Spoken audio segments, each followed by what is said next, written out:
Olá, amigos. Agora nós vamos fazer uma análise de experimento da física.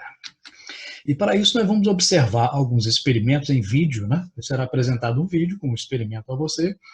E nessa atividade, nós vamos utilizar uma metodologia científica, tá? Ou seja, vamos usar o passo a passo, né? Utilizando de tal forma que nessa atividade, né, você faça uma descrição desse experimento, mas utilizando os fundamentos da física. Ou seja, aquele experimento tem que ser explicado por alguma parte da física que você estudou, né? É uma aplicação.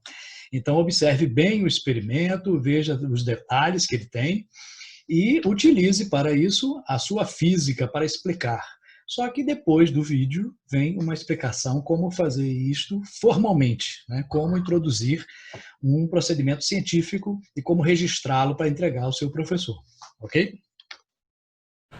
5, 4, 3, 2, 1.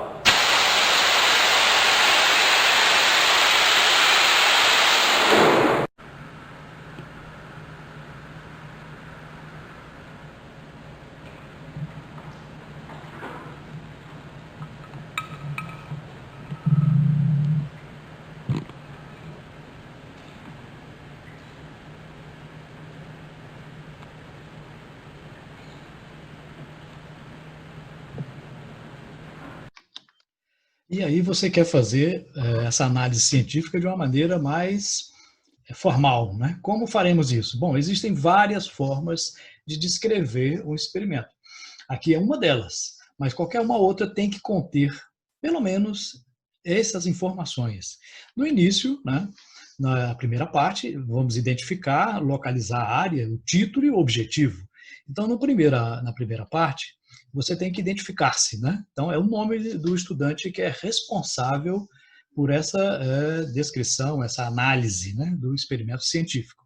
Depois você vai colocar aqui a parte da física que está relacionada, né? É mecânica, é eletricidade, é ótica, especificando, né? Então, por exemplo, qual é a parte da ótica? Ótica física, ótica geométrica, ondas mecânicas, ondas eletromagnéticas. Então, é importante ao observar o experimento que você identifique qual é a área específica da física que está sendo analisada. É o movimento retilíneo, o movimento curvilíneo. Né? Depois você vai colocar um título. Nesse título, nunca você começa com um verbo. Né? Sempre coloca avaliação, análise, investigação. Lembrando que em qualquer descrição, análise ou relatório, né, você sempre, nunca coloca na primeira pessoa. Né? Eu analisei, eu fiz isso. Não, nunca se coloca. No objetivo, você vai começar com o verbo. Tá? Avaliar, determinar, investigar. Né? Então, título sem verbo, objetivo com verbo. Então, nunca usar a mesma raiz da palavra nos dois. Então, determinação, determinar. Avaliação, avaliar. Não, isso fica um som ruim para descrever, né? Isso denota pobreza de linguagem, né? Que não se deve ter em um relatório científico. Né? Na segunda parte, nós iremos fazer uma representação esquemática e os materiais utilizados. Né?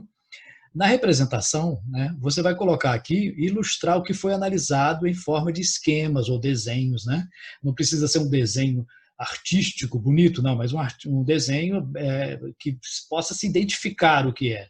Pode ser triângulos, quadrados, círculos, não tem problema. Pode ser figura geométrica, mas que identifique com um nome ou então com uma referência. Você vai visualizar o experimento indicando as partes principais deste experimento. Depois vai colocar os materiais que foram utilizados. Né? Foi utilizado uma régua para quê? Para isso foi utilizado. Então, a descrição tem que colocar os materiais e como eles foram utilizados ali naquele experimento. Okay? Na terceira, importante nessa parte, deve-se colocar os detalhes do experimento observado. Ou seja, né, tem que ficar sempre bem detalhado. É a parte mais detalhada de uma descrição ou de um relatório, né, de uma coisa que você está observando. E a terceira e última parte, você vai colocar quais os princípios da física que foram identificados naquele fenômeno. Nessa primeira parte aqui, você vai enumerar conceitos, leis, lei de Newton, primeira lei de Newton, segunda lei de Newton, né? Qual é o princípio da termodinâmica, qual é a teoria da física que foi comprovada, qual é o conceito físico que está relacionado àquele experimento. E na última parte você vai fazer uma discussão dos resultados, né? Você vai interpretar aquilo que foi observado baseado nos princípios que você identificou. Ah, acontece isso por causa do princípio tal, tal e tal. Então é importante colocar essa última parte. Assim você terá feito uma análise de um experimento adequadamente. Ok?